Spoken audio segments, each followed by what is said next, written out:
Ayun, good morning mga katrops, panibagong araw at panibagong vlog na naman tayo. Ayan, unang-una sa lahat, nagpapasalamat ako sa itaas. Pangalawa, din sa mga nananatiling viewers na laging nandyan.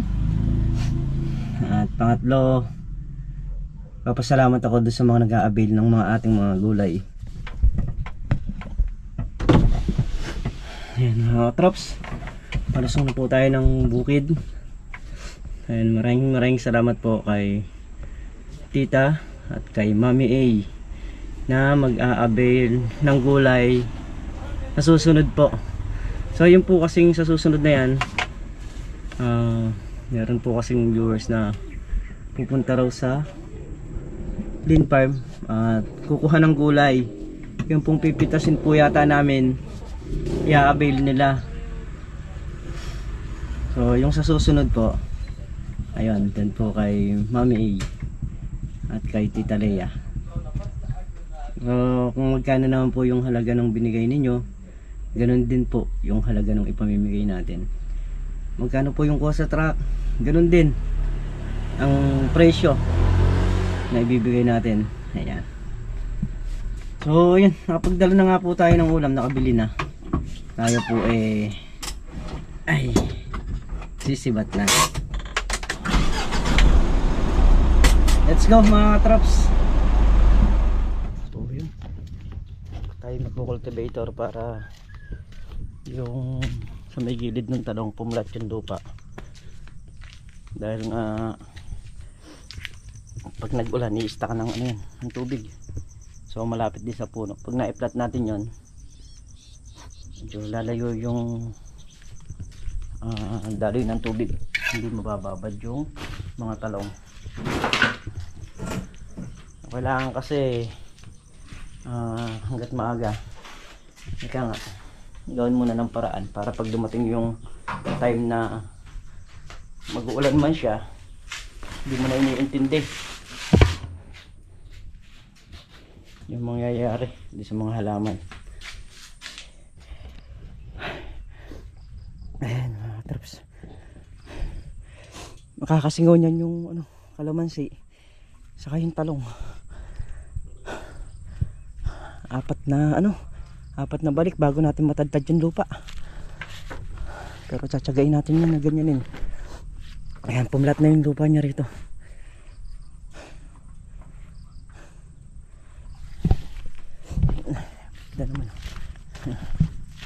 Maganda naman yung kalalabasan.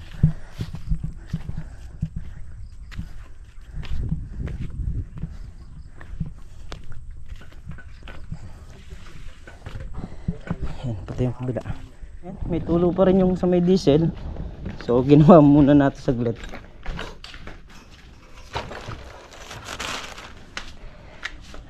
Paandar na ni parang Carlo yung makina para makapagpatubig ng patola.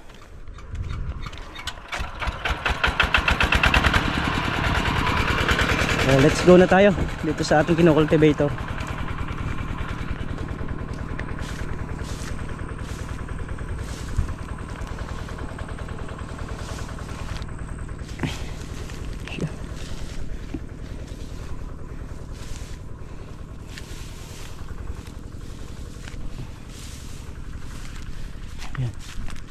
Dito na tayo.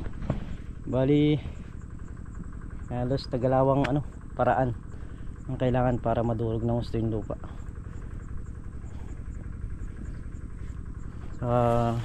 Yung gaya nga ayan, may daan dito kasi yan ng tubig, so naitapal na rito sa may talong.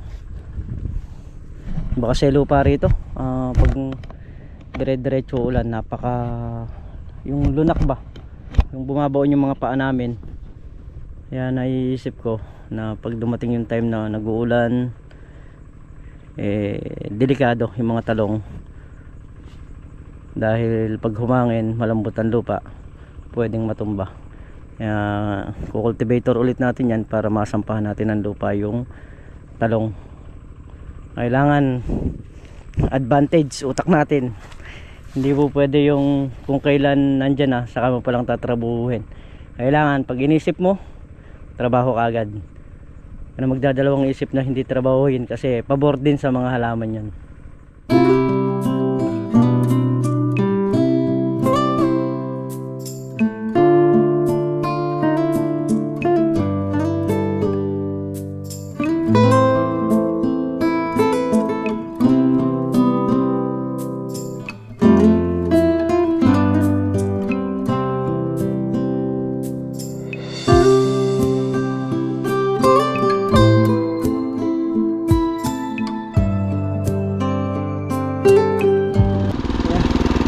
Matubig na si paring Carlo. So kaya muna nating matubigan mga katrops. Wala, kakapo lang tayo rito. Kailangan din kasi patubigan ng ng ampatola. Doon tayo banda cultivator. Tuhuli na lang natin itong bungad. Ayan. Dali meron na tayo nabawas dito. Tira ulit tayo rito.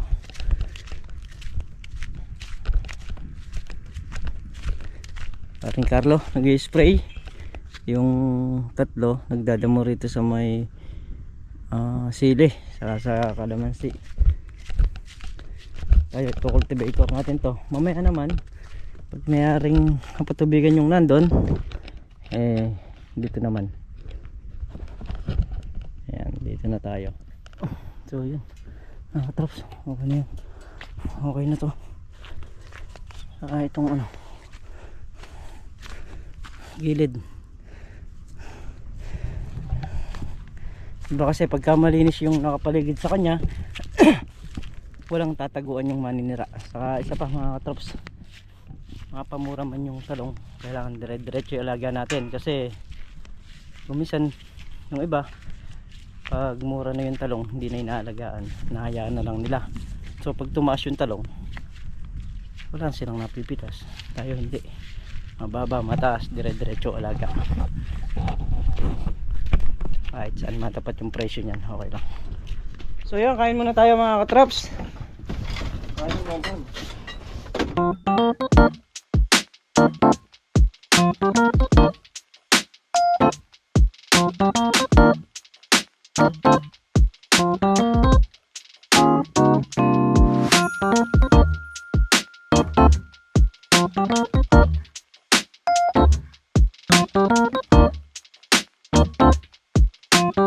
Katirika no?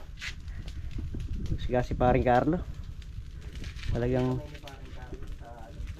kailangan huwag pinapahawakan ng lighter to panunog. Ayan, nasa kubo. Yeah. Okay, dun muna tayo. Maglalabas muna tayo ng baging para habang nalulungkot sila.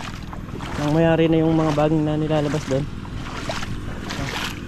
Tutubigan na rin to sobrang tigas. Kaya pagusin muna ng tubig bago natin i-cultivate. Maglalabas nga tayo tapos sinusunog natin ng dahan-dahan para maagad. Malikutin na lang din yung nilalabas, yung banda na lang dun. Ito ayan, tapos na yan. Yun na lang mga itaas nyan, sinusungkot na din nila tol na riyan. Nandito nga muna kami para pagtulong-tulungan muna namin to at maiayos na yung mga balag, yung lalagyan ng mga kawayan saka yung mga serga. Gawa nung hindi naman po pwedeng ganyan lang yan. Nung nakaraan okay lang kasi sitaw yung tanim natin, pero pag tinam na ng ampalayan hindi pwedeng ganyan. Kailangan maayos muna, mabatak yung mga alambre, malagyan ng serga na kawayan para matatag.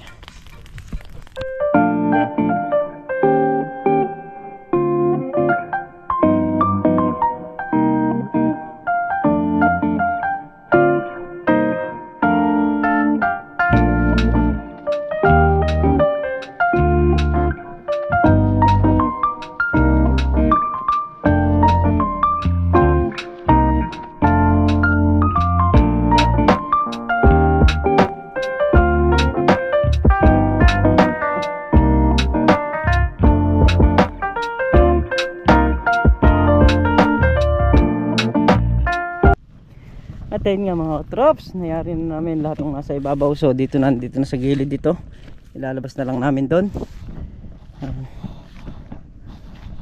Paglalabas na lang namin yun,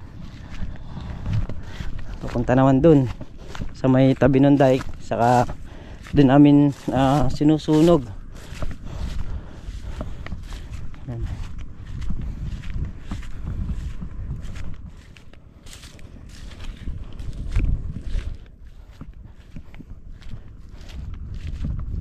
So malinis na yung balag.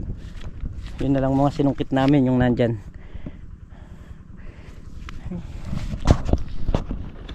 So yan mga katrops, bukas mga pipitisin natin. Ayan, dami ng bulaklak. Pagka napatubigan pa to,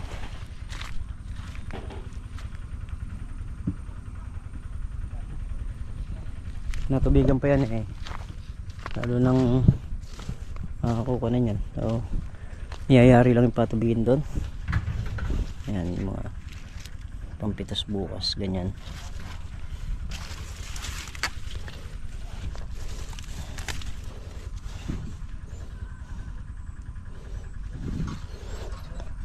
Lagi natin inaalagaan dyan yung mga bungang maliliit eh, kaya hindi po pwede magpabaya.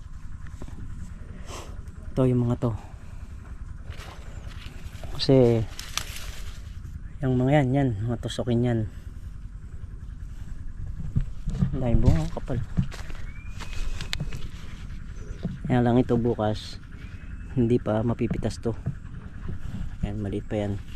Yung mapipitas lang bukas yung talagang malalaki. Wala namang gagamba dyan.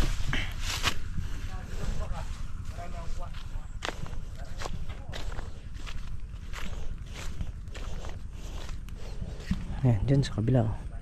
Dami. So ito palang tubig dito, tumugos na. Ayan, bukas pitas na naman natin ng talong saka mahiwagang upo. Ayan, pipitas na naman tayo bukas. So di lang natin alam kung makakailang bundle tayo.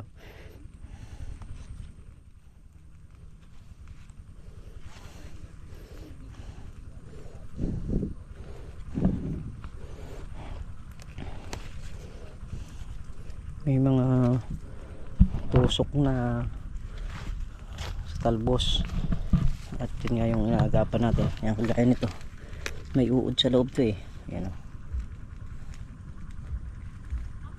yan lagi natin chinecheck kung patay na yung uod sa loob, kasi pagka hindi natin napatayan eh aatakihin ng ganyan yan, puro tusok. Tinutusok pa naman nila dito sa may tagiliran na yan. So ito mga bagong tusok to, buti nga madalang lang yung tusok nya dahil naalagaan natin ng spray. Kaya kung di natin naalagaan ng spray to, malamang makita mo yung lahat ng talbos na yan, lugmok yan. Ayan. Ayan. Yung mga kalamansi, yan na yung update. Ayan, dito yan sa baba halos yung update dito sa kalamansi sa baba, saka sa taas eh, medyo lamang pa rin yung taas, iba pa rin yung bulas ng itaas. So sanang ganito na pare-parehas. So ayan, may mga bunga siyang maliliit. Tatanggalin natin yan dahil talagang hindi naman kailangan. Ayan, yung mga nabasa na to, bukas makikita mo yung bulaklak nito, talagang buhay na buhay. So patubigin na rin kasi yung talong, gawa ng matagal nang hindi umuulan. So niyayari lang yung ampatola, at yung ampatola eh nakarecover na rin. So maganda na rin yung naging bulas niya nung nasa buga, nung nung nadilig pala nung nitrabor. So yan mga traps, at dito na nga kami sa bahay. Nakapandata pero tuloy lang sa trabaho. At ayun, syempre papasalamat po ako sa lahat-lahat.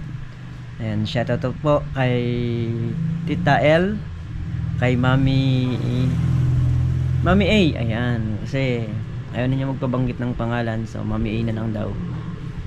At siya yung mag-a-avail sa atin, saka si Tita El. Nag-a-avail sila. So bali dalawang magkasunod yan. Bali tatlo pala, kasi yung kay Tol Nariel bukas yata. Ayan.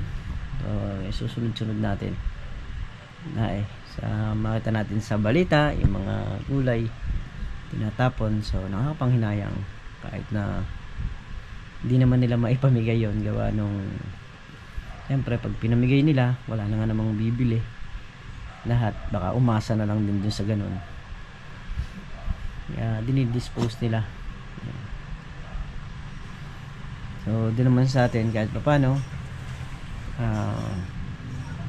kahit hirap, pagod, okay lang, gawa nung sa tulong nyo mga katrops, sa mga nag-a-avail sa atin. Ayan, maraming salamat po. At yun, siguro mga katrops, hanggang dito na lamang ating simpleng video. Lubos po ako nagpapasalamat at sa mga nagtitiwala at sa naniniwala sa atin. Ayan, muli mga katrops, kita-kita tayo sa susunod na upload, at mag-iingat po ang lahat palagi. Ayan, bye-bye po sa lahat.